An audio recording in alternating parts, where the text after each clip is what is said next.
I know it's an old cliche, but it's very true and it fits this point perfectly. Kids don't care how much you know until they know how much you care.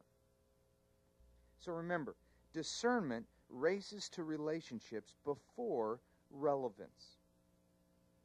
And a second principle to help you enhance your discernment skills is this: that discernment in youth ministry will recognize divine appointments. You see, youth ministry is definitely not limited to the time that you spend at a program. Discerning your students' needs for this moment in their lives and wisely choosing how to meet those needs, given your time resources, will move you to a greater effectiveness as a youth worker. A paramedic friend has told me about a phrase called the golden moment. The golden moment is the first minute upon arriving at a scene where the assessment of the situation is vital to the health of the person in a crisis. You see, in youth ministry, we have the golden moment. Those are the times when we arrive on a given scene and we see students we didn't expect. You know, we run into them at the mall, or we're a customer where they work, or we catch them smoking outside a Taco Bell restaurant. Those are the golden moments. Now, here's a thought I think is worth remembering. Every encounter with a student is a ministry moment. Every encounter. Even the brief ones, these should not be viewed as little or insignificant, because for most students, these golden moments can impact their lives and may have eternal significance. My paramedic friend had to learn how to respond during these brief situations over time and through experiences.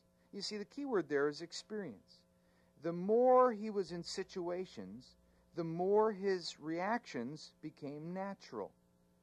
For us, as youth workers, if these divine appointments are unnatural or uncomfortable to you now, don't worry about it, because over time your experience will sharpen your youth ministry skills. For example, as a parent, I didn't know what to do with my first child. I mean, she would fall and I'd panic and go crazy, but now, after having 3 children, I've learned through experience what to do in a crisis situation. If a child falls, I say, is her head severed? No? Okay, well, then she'll be fine. Experience has taught me that. What I've discovered over the years is that divine appointments in youth ministry sometimes require simple discernment and at other times require more serious discernment.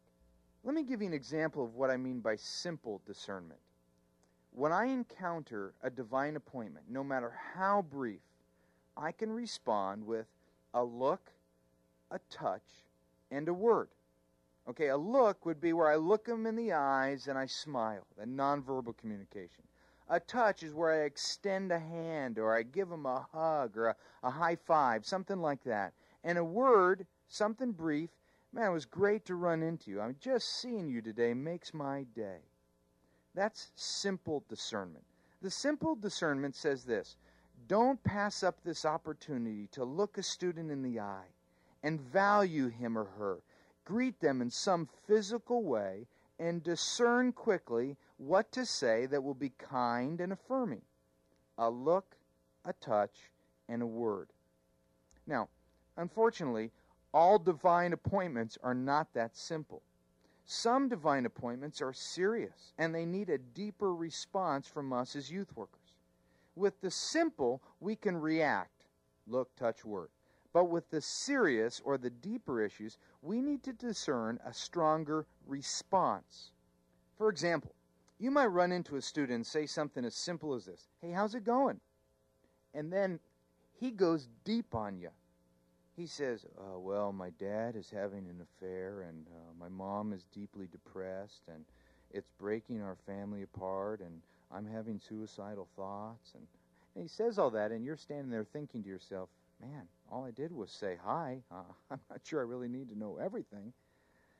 But the reality is, you never know what a student is going to say. They can go deep really quick. Yet on the other hand, some students don't verbalize their struggles at all, but instead they express what's going on in their life through wild behavior. Actually, this is more often the case in our youth ministry, especially with our younger students.